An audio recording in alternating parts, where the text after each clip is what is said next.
à Kilela Balanda et à Kamalondo. Nous sommes dans la province du Haut-Katanga, en République démocratique du Congo, bien évidemment. Bienvenue, mesdames, messieurs. Kiosque, c'est cette confusion totale au parti présidentiel. Pendant que tous désavouent le président ad intérim Jean-Marc Aboud, il vient de bénéficier d'un soutien, alors pas des moindres, les fédérations de Kinshasa. 4 au total ont fait la déclaration hier, non pas pour le désavouer, comme l'ont fait les députés nationaux et les provinciaux, ainsi que les forces dites de progrès, mais plutôt les 4 fédérations de Kinshasa ont renouvelé leur soutien à Jean-Marc Aboud, président ad intérim de l'UDPS. C'est en tout cas la confusion totale, tour de Babel au sein de ces partis. On ne sait plus qui doit engager les partis, qui doit parler au nom du parti. Silence radio jusque-là, du côté du secrétariat général de ces partis, Augustin Kabouya, qui n'est plus mou. Alors, quel est le vrai tireur des ficelles dans cette affaire? Finalement, ça devient une sorte de feuilleton à l'UDPS et l'actualité reste donc politiquement suspendue par cette démission plusieurs fois annoncée mais non concrétisée du premier vice-président de l'Union pour la démocratie et les progrès socialistes. Il faudra attendre la rentrée de mars pour pouvoir actionner une démarche parlementaire. Alors, quel est le vrai tireur des ficelles? Que dit lui-même le chef du parti, qui est en même temps président de la République? Quelle est sa position au vu de toutes ces déclarations contradictoires qui fragilisent d'ailleurs les partis présidentiels? Il est peut-être trop pris en ce qui concerne la gestion du pays, lui qui venait de récupérer les faillants en ce qui concerne la CEAC. Pénurie du carburant, on en parlait de plus en plus, on en parle encore aujourd'hui. Les mouvements étaient signalés du côté de l'est du pays, plus précisément dans les Kindu au Maniema, mais également dans le Haut-Katanga. Alors, il y a quand même ces mouvements un peu timide, hein, si vous l'avez remarqué très bien, pour les téléspectateurs de Kinshasa. Déjà, hier et avant-hier, il y a eu pénurie de carburant. Les stations d'essence, en tout cas, travaillaient à géométrie variable. Je ne sais pas si vous l'avez remarqué. Didier Boudimbo rassure, il ne fait que rassurer. Les médias disent, les influenceurs tweetent, mais sur le terrain, il n'y a toujours pas de changement. Il a justifié la rareté à Kisangani, tout comme la rareté à Kindu, du fait qu'il n'y avait pas de bateaux pour transporter ces produits pétroliers. Mais comment peut-il encore justifier cette rareté à Kinshasa? Est-ce qu'il s'agit d'une politique des pétroliers de pouvoir faire la rétention de produits pour l'augmentation de prix à la pompe? Ce matin, on a tenté de joindre nos spécialistes économiques. Personne n'a dû décrocher à notre appel pour pouvoir nous donner beaucoup plus d'informations là-dessus. Mais nous l'avons appris également avant cette émission que le ministre Kalumba, celui de l'économie, et son collègue des hydrocarbures se battaient pour que la situation soit vite réglée. Voilà donc le menu, en tout cas, kiosque. Bienvenue à vous, Charles Quint. Bonjour. Bonjour, merci beaucoup Serge Kabongo. Un peu d'économie et un peu de politique, hein? Bon, bien sûr, un peu d'économie, oui. Mais on suit aussi le football, hein, au niveau du Cameroun. Cette édition de la CAN, de temps en temps, on en parle de moins en moins. Peut-être que des spécialistes vont revenir sur nous. Mais sinon, moi, j'adore aussi les débats sur la religion. Je vous ai vu une fois parler de cette affaire de... Qu'est-ce que... La suite, il n'a plus tenu sa conférence et puis ben, c'est fini, quoi. Ah, vous avez oublié les noms. Il s'agit bien du docteur Paul Mukendi. Ah oui, oui. Qu'est-ce qu'il est devenu? Bon, écoutez, Serge Kabongo, il faut aujourd'hui noter que le docteur Paul Mukendi aura une grande conférence, la conférence évangélique. Qu'est-ce qu'il est devenu d'abord? La conférence de showbuzz, il est là. Marché, et puis ben... Oui, bon, il est là, il est à Kinshasa, dans son pays. Et il a beaucoup de projets, et il va faire beaucoup de choses. Ça sera annoncé de temps en temps dans les médias, mais aujourd'hui, il faut noter que le docteur Paul Mukendi aura une grande journée de prière. C'est jeudi 20 janvier. Aujourd'hui. Aujourd'hui, une très grande journée de prière dans la salle Mont Ararat, qui est située au croisement des avenues Willery et Itaga, en face des camps de Fungula, à côté des food market. L'homme de Dieu, le docteur Paul Mukendi, aura cette grande journée de prière. Mais la particularité de cette journée, c'est que à la fin, du culte, à la fin du culte, il va procéder à la distribution de beaucoup de sacs de riz et des sacs de farine, de foufou, Lui, il n'a pas à une église tous locale. les enfants Il n'a pas une de église Dieu. locale. Hein. Il n'a pas une église locale ici. Hein. Bon, vous savez, Serge Kabango, le docteur Paul Mukendi a connu des problèmes au Canada, une persécution au Canada. Et finalement, il est venu dans notre pays où le Seigneur l'a envoyé pour venir faire le travail. Donc, tous ceux-là qui aiment cet homme de Dieu se retrouvent avec lui dans cette salle-là où régulièrement il organise des journées de prière et des cultes chaque jeudi et dimanche. Mais aujourd'hui, je dois insister là-dessus parce que tout à l'heure là, ça va chauffer dans cette salle-là où l'homme de Dieu va...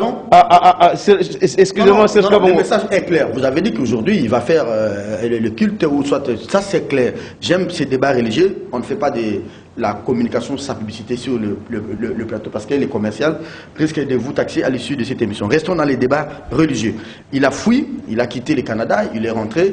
Aujourd'hui, on ne le voit pas, on ne le sent pas. L'unité, l'amour, et lui et ses amis pasteurs d'ici, je ne le vois pas assez. Est-ce qu'il a intégré, comment ça s'appelle, l'RC ou bien il est resté, il travaille en cavalier solitaire? Bon, le docteur Paul Mukendi est en très bon terme avec beaucoup d'hommes de Dieu ici. Il n'a aucun problème avec des serviteurs de Dieu dans notre pays. Donc c'est quelqu'un qui respecte les pères, les gens que le Seigneur a élevés dans cette nation. Moi, je dois le répéter, je suis le fils spirituel de l'apôtre de Paul Mutombo Kalombo. Je ne suis que le conseiller en communication, le chargé de communication du docteur Paul Mukendi. Ici, je parle en tant que conseiller de Paul Mukendi en communication. Mais je suis le fils de l'apôtre Paul Mutombo Kalombo et je suis un enfant de la maison ministère. Amen. Alors, lui, le docteur Paul Mukendi, a de très bonnes relations avec tous les hommes de Dieu ici. Il respecte les pères comme le Paul Mutombo et beaucoup d'autres pères. Il les respecte, donc il n'a aucun problème. Ok, aucun problème, il le respecte. Qu'est-ce qui choque dans son message? On parle, il dit, il ne faut pas se conformer au siècle actuel.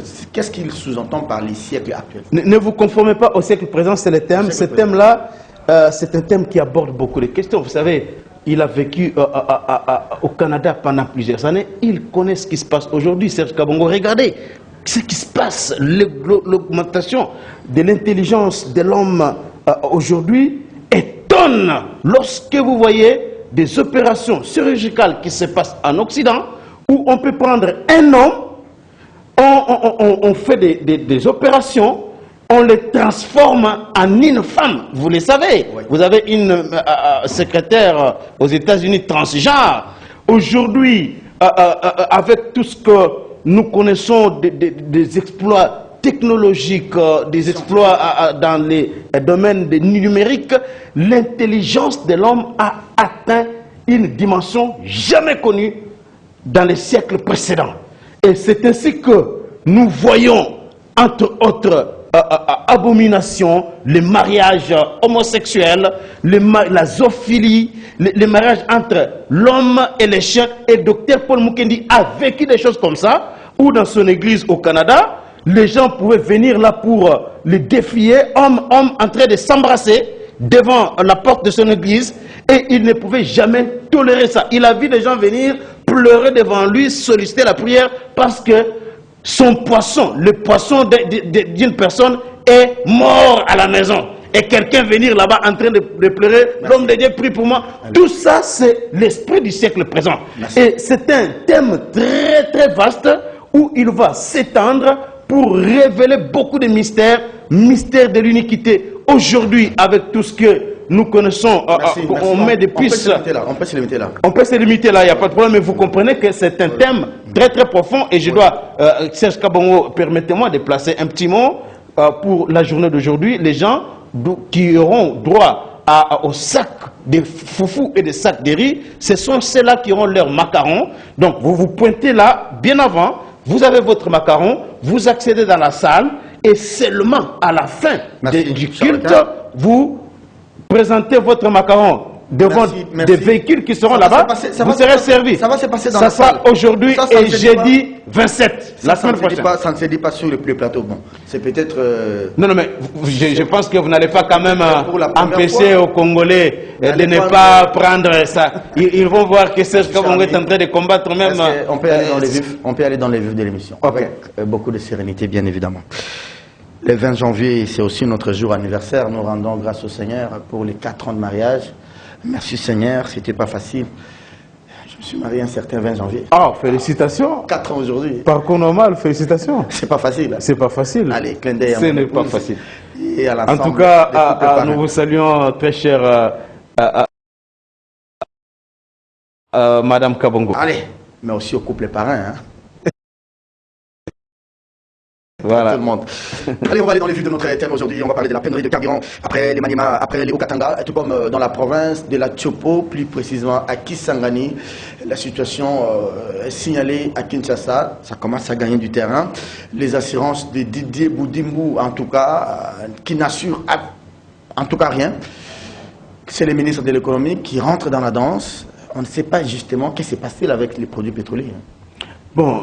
Nous sommes habitués à ce genre d'histoire. Souvenez-vous qu'il y a des années où, pour ne fût-ce qu'acheter un bidon d'essence ou un litre d'essence dans cette ville, il fallait passer nuit dans des stations. Et je me rappelle encore du temps de Mosé Laurent Désiré Kabila. Mais aujourd'hui, depuis un certain temps, toutes les fois qu'il y a menace de grève de la part des pétroliers, ils commencent d'abord par procéder à cette pratique contre les gammes de la rétention des stocks.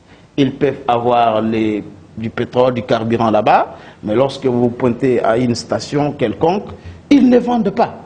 Tout ça, ce sont des pressions qu'ils font par moment sur les gouvernements, de sorte qu'il y ait un tour de table à l'issue duquel ils vont trouver un compromis, soit pour revoir les prix à la hausse. Donc ça, moi je suis en train de pressentir qu'il y a une menace pour revoir à la hausse les prix du carburant. Non, il faut voir, maintenant, est-ce que les barils sur le marché international a pris de l'ascenseur ou non, ou bien peut-être qu'il y a des compensations, parce que l'État prend en charge aussi certaines taxes pour ces pétroliers, et que peut-être que l'État n'est pas en mesure d'honorer ces engagements. Bon, là, en tout cas, moi j'attendrai le point de vue de Didier Boudimbu, pour qu'il puisse encore une fois fixer l'opinion par rapport à ça. Parce que selon les déclarations qu'il a faites il y a quelques jours, il n'y a pas assez de problèmes pour que il a parlé de aujourd'hui qu'il y ait rareté. Il a parlé de prendre des transports pour Kisangani, pour les Maniema, pour les Haut-Katanga. Alors, mais pour Kinshasa, ça ne se justifie pas jusque-là. Est-ce qu'il y a un problème de transport pour que les gens soient servis dans des stations pour qu'il y ait cette rareté? Jusque-là, je n'ai pas encore entendu le point de vue, l'avis du ministre Didier Boudimbu. Attendons voir qu'est-ce qu'il va dire. Mais moi, je pense que souvent, ce sont des pressions que les pétroliers font toujours sur le gouvernement pour qu'il y ait une négociation. Soit ils veulent revoir les prix à la hausse. Ils ont toujours fait ce genre de manœuvre. Donc, je pense que ça doit être ça. Mais il faut peut-être craindre que le mouvement soit repris par les transporteurs en commun et qui vont d'une manière unilatérale demander... C'est tout ça, c'est pourquoi je pense que le gouvernement doit rapidement se pencher sur le dossier afin de trouver des solutions idoines au risque que cela puisse paralyser encore la vie économique ici à Kinshasa et peut-être entraîner encore la hausse des prix des transports en commun et parce autres. qu'il y a des transporteurs véreux qui n'attendent que ça et qui font déjà cette mauvaise pratique. Oui, les demi-terrains, nous les voyons. Attendez, c'est vrai que d'une part, il y a le gouvernement qui a son rôle à jouer, sa partition à jouer, mais d'autre part, il y a aussi l'hôtel de ville en ce qui concerne, par exemple, les transports en commun avec la division urbaine des transports pour pouvoir rappeler à l'ordre la SECO et tous ces gens qui travaillent dans les secteurs. Oui, bien sûr, le ministère du Transport provincial peut jouer un rôle là-dessus, mais s'il y a hausse des prix des carburants, automatiquement ça aura des conséquences sur les transports ici. Donc automatiquement ils seront obligés, pour ne pas travailler en perte, de revoir un peu à la hausse leurs prix. Donc c'est pourquoi nous pensons que le gouvernement doit rapidement se pencher, le gouvernement national, parce que la question ne se limite pas seulement à la ville de Kinshasa, et aussi à Lualaba et dans beaucoup d'autres provinces de la République. Il faut rapidement qu'il y ait une réponse adéquate. Très bien, merci beaucoup Charles Gekankou. Même si augmentation il y a, jusque-là ce n'est pas encore confirmé, même s'il y a augmentation, mais on va voir la compassion en termes de pourcentage, ça sera on ne fixe pas le coût de transport d'une manière unilatérale. Il y a une commission tarifaire qui va siéger autour de la ville. Justement. Et voir quelle est la proportion. Il faut augmenter des 50 francs ou des 100 francs. Mais dans l'entretemps, il faut appeler au calme parce qu'il y a déjà cette mauvaise pratique qui s'enracine. Et nos frères et sœurs qui sont partis à l'école ce matin nous disent que les transporteurs ont augmenté à leur manière. Et bon, je pense que depuis un certain temps, les prix des transports n'ont pas varié. Sensiblement non. En tout cas, le prix des transports n'a pas varié. C'est 500 francs, 1000 francs selon les trajets. Mais le problème, c'est qu'il y a des mauvaises pratiques, des demi-terrains. Avec des embouteillages. Avec aussi des embouteillages, ça cause des pertes énormes. Aujourd'hui, il faut poser la question à tous ceux-là qui sont dans ces domaines-là de transport, qui des ketch ou des yas, ils vous disent qu'ils ne font pas de recettes comme c'est fait le cas, notamment à cause des embouteillages. Donc, c'est toutes ces questions-là qu'il faut un peu essayer de revoir. Vous avez parlé ici du ministère provincial des Transports, qui, avec le gouverneur de la ville, ils ont eu des réunions avec la SECO à maintes reprises pour traquer tous ceux-là qui font les demi-terrains. Mais curieusement, lorsque le ministère des Transports provincial déploie ses agents sur terrain pour essayer de décourager les chauffeurs qui font ces pratiques-là, alors en ce moment-là, les chauffeurs de leur côté menacent même ces gens-là, ils crient aux tracasseries, donc ça devient encore complexe, ils provoquent des grèves. Donc je pense que avec tout ce qu'il y a comme embouteillage, le Transco, qui est la société de l'État qui aujourd'hui, il faut le souligner, aide beaucoup de gens, parce que avoir les trajets, le parcours, les trajets que font tous les bus de Transco à un coût à la portée de toutes les bourses, il faut quand même féliciter ça. Mais lorsqu'on ajoute à cela des embouteillages, ça fait que il y a beaucoup de pertes, que ce soit chez Transco ou chez d'autres qui sont dans ce domaine-là, des transports, ceux qui font les affaires de ce côté-là, ils se retrouvent dans une situation où ils ne sont pas en mesure de faire face à certaines charges. Donc, c'est une situation qui doit être résolue rapidement pour que les prix de carburant soient ainsi maintenus afin qu'il n'y ait pas beaucoup de conséquences. Très bien. Allez, il faut éviter la spéculation sur le marché, c'est ça le terme. Voilà. On spécule et chacun crée sa règle et tout c'est des règles. Justement. Allez, on va parler politique. Ce soutien de taille, ça c'est une première depuis le péripétie, depuis tous ces désordres au sein du parti présidentiel. Jean-Marc Kabound officiellement vient de recevoir les soutiens, pas de moindre, un soutien de taille signé les fédérations UDPS, ville de Kinshasa. Elles sont 4 totales. Elles ont fait une déclaration hier pour renouveler et réaffirmer leur soutien à Jean-Marc Kabound, lui qui est menacé de destitution. Il a été désavoué par d'abord les forces dites forces de progrès, c'est-à-dire la branche militante, la branche de la jeunesse du parti présidentiel. Aussitôt, le message a été relayé par des députés cash au sein de l'Assemblée nationale, les députés UDPS, et enfin hier, c'était les députés provinciaux qui ont lu la déclaration désavouée, mais aussitôt contredit par les jeunes. En tout cas, c'est quand même bon pour le moral des Kabound, ce soutien des fédérations de Kinshasa. Bon, oui, c'est bon pour Kabound, mais ça n'est pas bon pour la famille politique du président Tshisekedi. Parce qu'aujourd'hui, regardez, Jean-Marc Kabound est désavoué par les députés de l'Union sacrée. Vous avez suivi le président du groupe parlementaire faire une déclaration de désaveu et de soutien au président Tshisekedi. Désavouer Kabound, soutenir Tshisekedi et les FARDC. Alors, le groupe parlementaire IDPS, en particulier, a fait aussi une déclaration. Et il y a même ceux qui parlaient déjà des pétitions, oui, des pétitions qui circulaient déjà pour que si jamais Kabound ne démissionnait pas, qu'il soit contraint de démissionner à la rentrée parlementaire de la session de mars. Alors aujourd'hui, que Kabound, qui y avait annoncé sur son compte Twitter l'intention de démissionner, aujourd'hui qu'il n'ait pas formalisé cette démission, en tout cas, ça crée un climat délétère au sein de l'Union sacrée. Parce que si Kabound ne démissionne pas formellement et qu'il revient par exemple sur sa position, cela veut dire qu'ils vont vivre, ils seront en chien de faïence avec tous ceux-là qui avaient signé la déclaration les désavouant. Alors, quelle sera l'ambiance au sein de la famille politique du président Tshisekedi? C'est ça, c'est là les conséquences. Alors, c'est comme on dit, entre l'honneur et l'humiliation, il va choisir un. Soit pour son honneur, il matérialise son intention transformée dans les tweets, soit pour son humiliation, il accepte qu'il soit défenestré par une pétition. Alors, quelle est la dividende politique que l'on tire, que l'UDPS tire, ou que le président de la République lui-même tire, ou que l'Union sacrée tire en demandant l'éviction de Jean-Marc Kabound?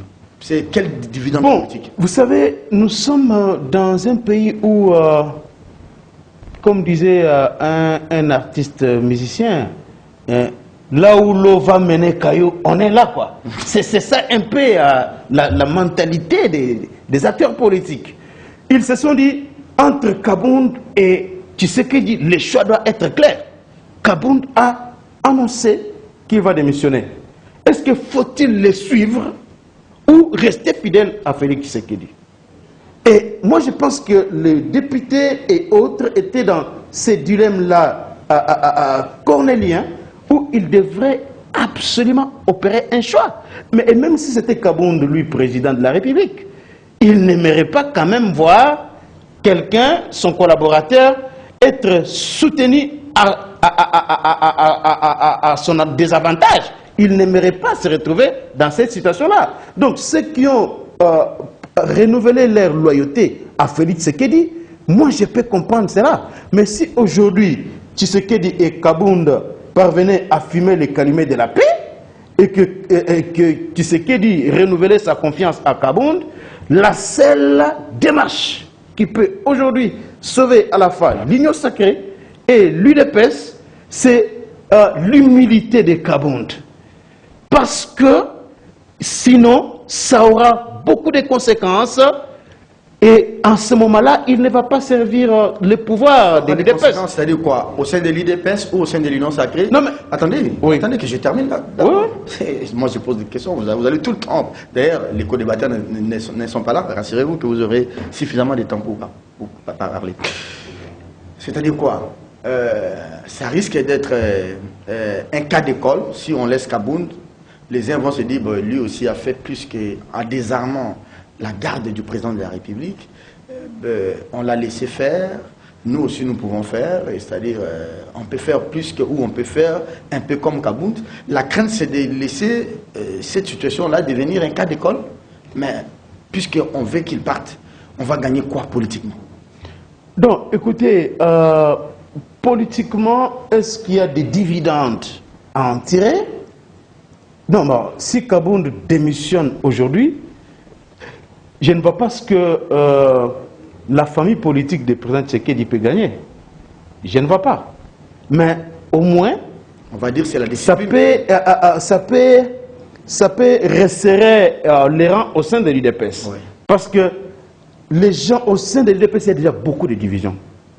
Et aujourd'hui, voir les gens, les présidents des groupes parlementaires qui ont soutenu Tshisekedi, et les voir demain face à Kabound comme commandant des troupes de l'Union sacrée, je ne sais pas, ils vont se parler en quelle langue. Ça, c'est vrai. Parce que Kabound va se dire, mais vous m'avez combattu, aujourd'hui je suis là.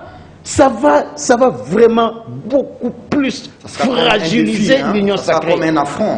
Hein. Alors, si Kabound veut consolider l'unité l'union au sein de l'Union sacrée et de l'UDPS, cette fois-ci, il doit tirer les leçons de ce qui lui est arrivé. S'humilier, demander pardon, ne pas procéder au règlement des comptes. Alors, voilà, c'est la seule façon. Cher Charles Kinkankou, c'est quand même un personnage, on dit, énigmatique, tout ce que vous voulez, les qualificatifs.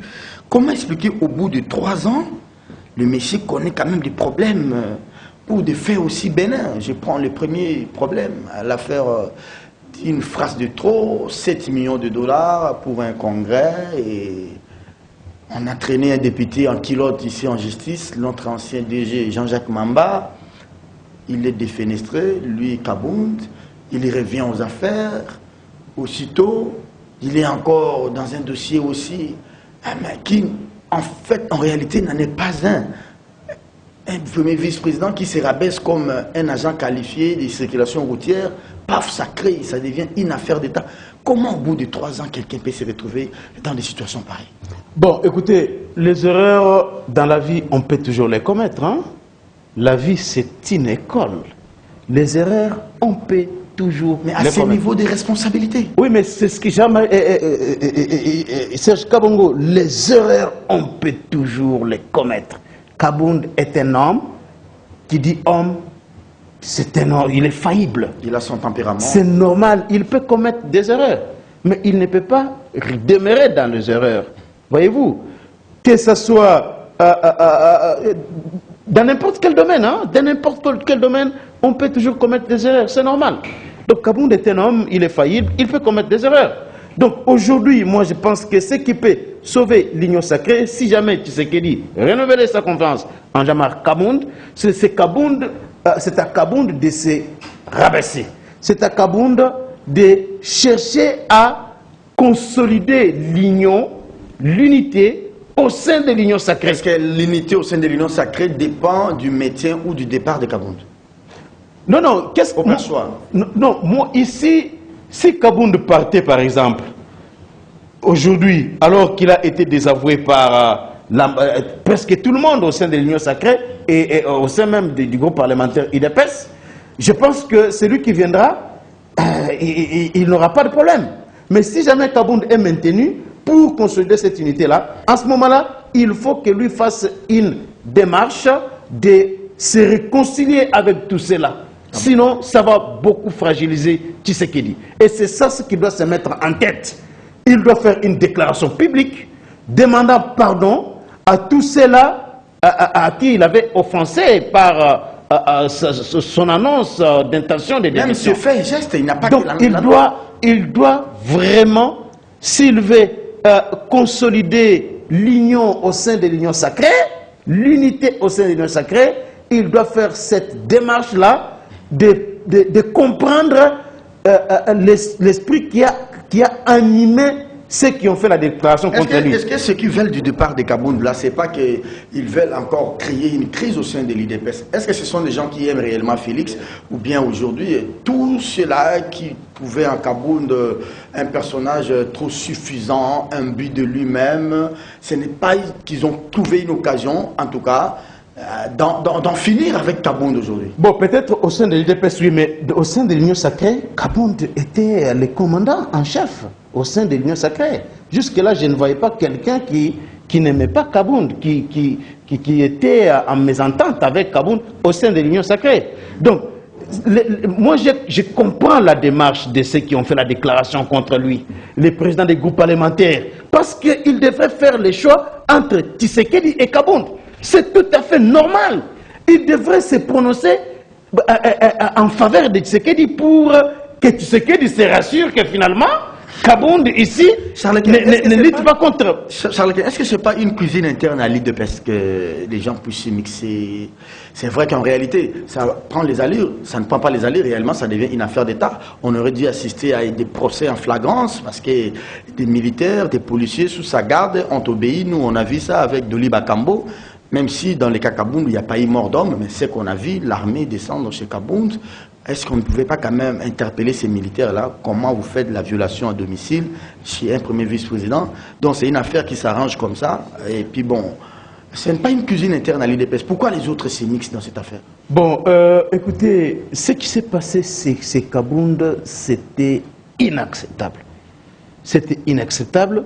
Moi, je me disais que les militaires pouvaient débarquer chez Kabound, arrêter les policiers si ils étaient là, ça allait s'arrêter là. Mais aller jusqu'à entrer dans sa maison, saccager tout ce que l'on a vu là, c'était inacceptable. Il reste aussi à déterminer. Hein? Donc Kabound, c'est un homme, il s'est senti frustré par rapport à cela. Bon, mais jusqu'à arriver à démissionner, là, je pense qu'il en avait fait des caisses. Il ne pouvait pas, sans toutefois consulter Tshisekedi, par exemple. Même son parti. Hein, son parti, il pouvait quand même, comme il sait qu'il bénéficie de la confiance, je dirais même aveugle du président de la République, il pouvait ne fût qu'informer le président qui regardait par rapport à ce qui s'est passé, je prends la décision de démissionner. Il semble qu'il a tenté de joindre le président et le président n'a pas répondu à ses appels. Il semble. Bon, là, moi, je ne suis pas dans le secret de Dieu pour placer un petit mot par rapport à ça, mais nous sommes informés qu'il n'a pas consulté Tshisekedi avant de faire cette déclaration-là, hein, sur Twitter. Sa démission. Voilà. Alors, maintenant que les gens ont trouvé en lui un manque et un déficit de loyauté envers le chef de l'État, il devrait quand même se prononcer, parce que les commentaires allaient dans tous les sens. Est-ce que l'UDPS comprend que je suis vraiment très content que nous soyons à D pour qu'on ait suffisamment de temps pour analyser un peu les différents aspects de cette affaire? Est-ce que l'UDPS aussi comprend qu'aujourd'hui, faire partir Kabound dans ces conditions-là risque encore, peut-être, s'il faut le minimiser, de fragiliser un peu les partis à la lumière de ces déclarations des fédérations de Kinshasa qui soutiennent Kabound? Parce que je me pose des questions.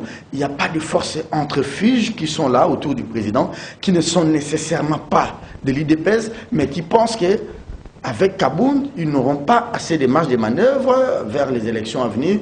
Ils veulent une nouvelle recomposition de la classe politique autour du président pour l'amener peut-être comme leur candidat en 2023. Bon, Serge Kabongo, je dois dire que personne au sein de l'Union sacrée n'a demandé à Kabound d'aller dire qu'il va démissionner. Même au sein de l'UDPS, personne n'a demandé à Kabound de démissionner. Kabound a pris la décision lui-même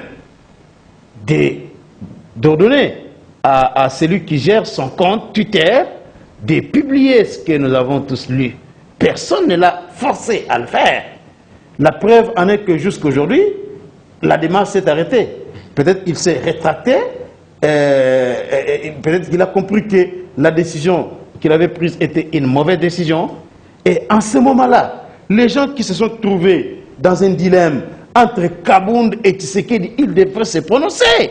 Donc Kabound doit comprendre qu'il a mis les gens en difficulté. Parce qu'aujourd'hui, imaginez-vous Serge Kabongo, si tous les groupes parlementaires de l'Union sacrée, si le groupe parlementaire UDPS, ou si même le parti politique UDPS avec Augustin Kabouya faisait une déclaration comme quoi ils soutiennent Kabound au détriment de Félix Tshisekedi, quelles allaient être les conséquences? Comment jugez-vous le silence d'Augustin Kabouya? Non mais c'est une position de sagesse. C'est vraiment une position de sagesse parce qu'aujourd'hui, Augustin Kabouya ne doit obéir qu'aux ordres de Tshisekedi. Ça doit être clair. Il peut jouer au sapeur-pompier, vous le pensez? Oui, il peut jouer au sapeur-pompier et il a joué au sapeur-pompier. Est-ce que le vrai tireur des ficelles, je m'étais posé cette question à l'entame de l'émission, ce n'est pas le président de la République lui-même qui serait à la base de toutes ces déclarations de désaveu vis-à-vis de Kabound? Ce n'est pas lui-même le président? Non, mais écoutez... Qui donne son quitus. Non, écoute, Serge Kabongo, je peux vous rassurer que si aujourd'hui Tshisekedi déclare ou donne l'ordre de manière claire à tout le monde qu'il a totalement rejeté Kabound, personne ne va suivre Kabound. Les déclarations que vous voyez là, que ce soit des fédérations ici à Kinshasa, c'est parce que les gens, jusque-là, certains ne connaissent pas la position du président Tshisekedi. C'est ça la vérité. Ils ne connaissent pas encore la position de Tshisekedi. C'est ainsi qu'ils se disent, mais si peut-être on faisait une déclaration contre Kabound et que demain, il est réhabilité et que demain il bénéficie encore de la confiance de Tshisekedi, qu'allons-nous devenir? Il se pose un peu de questions. Charles Lequin, je ne sais pas si vous avez eu le temps de suivre un peu cette déclaration des députés provinciaux ville de Kinshasa. Quand vous regardez Jekoko, vous sentez que ce monsieur-là, malgré lui, il n'est pas convaincu de ce que Peter Kazadi est en train de lire comme déclaration contre Kabound. Quand vous regardez Fassi Chibalabala, vous sentez qu'il n'était pas d'accord. Bon, puisqu'on a demandé à ce que nous soyons là, bon, il vient quand même. Alors, je ne sais pas, on va terminer cette émission. Il y a encore 2, 3, 4 questions sur l'affaire Kabound. Vous pensez que son rétropédalage serait dicté par quoi? Sa prise de conscience, ou bien il s'est dit pourquoi partir? Est-ce qu'il ne faut pas aujourd'hui les mettre dans de bonnes conditions, Kabound, même s'il faut les faire partir, les laisser, l'accompagner, démissionner au mois de mars, lors de la rentrée parlementaire, que de l'exposer? Parce que déjà, l'acte qu'il avait posé vis-à-vis de ces militaires de la garde républicaine, jusqu'aujourd'hui, qu'on se le dise, il se sent un peu en insécurité vis-à-vis de ces éléments. Il se sent un peu en insécurité vis-à-vis des hommes en kaki. Alors, y a-t-il pas moyen qu'il reste comme premier vice-président? Au moins, il a des éléments de la police pour sa sécurité et qu'à la rentrée parlementaire, on lui dit, monsieur, vous démissionnez finalement enfin. Parce que lui aussi, il a des armes contre l'IDPS. Si vous le poussez, vous faites les voyous. Mais c'est lui qui détient les mandats spéciaux. Et les mandats spéciaux vous dit que c'est jusqu'à la fin de l'indisponibilité du président. Or, c'est lui qui engage les partis. Il ne faut pas les pousser jusqu'au bout. C'est ça, justement. Bon, Serge Kabongo, je dois répéter encore une fois que personne n'a poussé Kabound à faire l'annonce qu'il va démissionner. Personne. C'est un acte individuel. C'est lui-même, en âme et conscience, qui a décidé de démissionner, même s'il ne l'a pas formalisé. Et on ne peut pas aujourd'hui accuser quiconque d'avoir demandé à Kabound de démissionner. Les gens ont seulement opéré un choix entre Kabound et Tshisekedi. Ça, vous l'avez dit. Ça, vous l'avez dit même à 3 reprises. Oui, je l'ai dit parce que vous avez posé la même question. Est-ce que vous savez que lui aussi se sent un peu en insécurité aujourd'hui vis-à-vis de l'acte qu'il a posé? En face, il y avait des militaires. Mais dire de lui qu'il démissionne, c'est-à-dire faire partir tous les militaires, lui qui détient les mandats spéciaux pour présider à la destinée du parti aujourd'hui, est-ce qu'il faut le faire de cette manière-là? Bon, moi j'ai compris très bien votre question. Aujourd'hui, Kabound a joué un très grand rôle au sein de l'Union sacrée et aussi de l'IDPS. Mais nous devons aussi noter qu'il a été à la base de beaucoup de divisions au sein de ces partis politiques. Oui. Voilà pourquoi moi je reviens sur ce que j'ai dit ici, qu'aujourd'hui, Kabound doit s'humilier. Parce que c'est comme Jésus-Christ lui-même disait que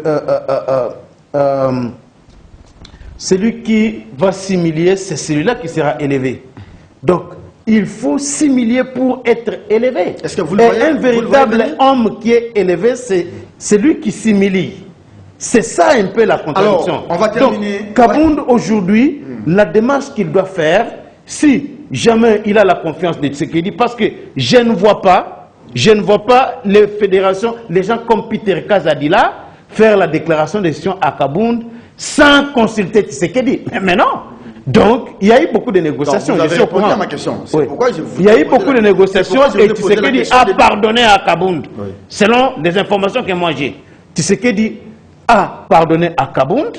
Et aujourd'hui, la question de la démission de Kabound appartient au passé. Mais c'est maintenant à Kabound de recoller les morceaux, de se montrer rassembleur, de parler avec franchise, à tous ces gens-là qui ont fait des déclarations contre lui, parce que j'ai suivi la fédération de Mandaka faire la déclaration soutenant Tshisekedi contre Kabound. J'ai suivi un peu de déclarations par-ci par-là. Ces gens-là ne sont pas ses ennemis, mais ils se sont trouvés dans une position où ils devraient opérer un choix entre lui, Kabound et Tshisekedi, il fallait choisir un camp. Donc c'était ça. Maman Marthe, qui est la doyenne, hein, j'aimerais dire, dans tous ceux qui sont restés... Elle doit avoir joué un très grand rôle dans cette histoire. C'est ça ma question. Quel rôle, par exemple? Elle a quelle marge de manœuvre? Non mais, Maman Marthe, c'est la matriarche. Oui. Et depuis que Etienne Tshisekedi était là, cette femme-là a joué un très très grand rôle dans l'UDPS. Tout le monde connaît ça. Aujourd'hui, avec tout ce que Kabound a comme histoire au sein de l'UDPS. Elle n'est pas écartelée entre d'une part son fils biologique et d'une part son fils du parti qui est Jean-Marc Kabound. Bon, c'est possible parce que Kabound c'est un combattant, il faut le souligner. Hein? Kabound c'est un vrai combattant. Et Kabound a le charisme de Etienne Tshisekedi. Kabound, bon, on peut tout dire de lui, mais c'est quelqu'un qui a une très forte personnalité, qui a une force de caractère incroyable, ce monsieur-là. Il a une force de caractère incroyable. Donc, Maman Marthe connaît Kabound. Etienne Tshisekedi, ce n'était pas en vain qu'il avait nommé Kabound secrétaire général. Il connaît l'apport de Kabound. Il sait ce qu'il est capable de faire. On dit Kabound a neutralisé. On dit, ça c'est ce qui s'est dit contre lui. Il a neutralisé toutes les structures du parti, la CEP, la commission électorale permanente. Il a neutralisé encore la confédération du parti. La convention. La convention démocratique du parti avec Wakenda. Il est grand temps aujourd'hui que toutes ces structures-là reviennent pour travailler au sein du parti. Il est grand temps, je pense qu'il est grand temps aujourd'hui à Kabound de convoquer les bancs et l'arrière-banc, de rassembler tout le monde, partant de l'UDPS jusqu'à l'Union sacrée. Très bien. Que ce soit une occasion pour lui d'enterrer la hache de la guerre qu'il y avait entre lui et les Paul Chilumbu et les autres. C'est vraiment une occasion en or qu'il profite de cette situation pour sortir encore grand, pour rassembler tout le monde, parce que nous sommes dans une année préélectorale. Donc l'UDPS ne peut pas se permettre d'aller aux élections avec des guerres internes comme ça. Ça ne va pas profiter. L'UDPS donne l'image d'un parti en lambeaux.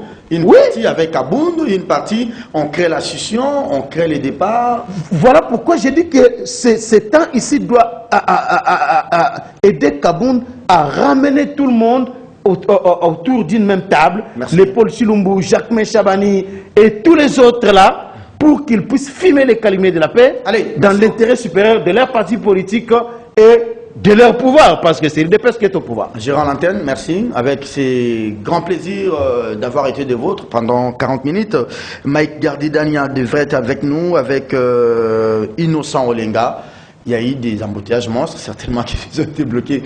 Allez, Charles Kenkankou a fait l'affaire en exclusivité, plateau spécial. Lui-même, il a pris tout le temps. Merci à vous. C'est vrai que les temps qui courent, on ne sait pas si ça joue en faveur des Kabound ou ça joue en faveur du président de la République. Bon, comme on dit, pendant ces temps, les esprits vont pouvoir se calmer et peut-être qu'on va trouver la porte de sortie, la meilleure de manière peut-être, pour que tout se passe sans casse. Madame, Messieurs, merci à vous d'avoir été des nôtres. Prenez rendez-vous avec Kiosque. 9h30 demain, ça sera vendredi, les derniers numéros de la semaine. Au revoir, cher Charles Quint. Merci beaucoup. Et merci à toute l'équipe technique. Retrouvez-nous demain. Bonne évasion sur nos antennes.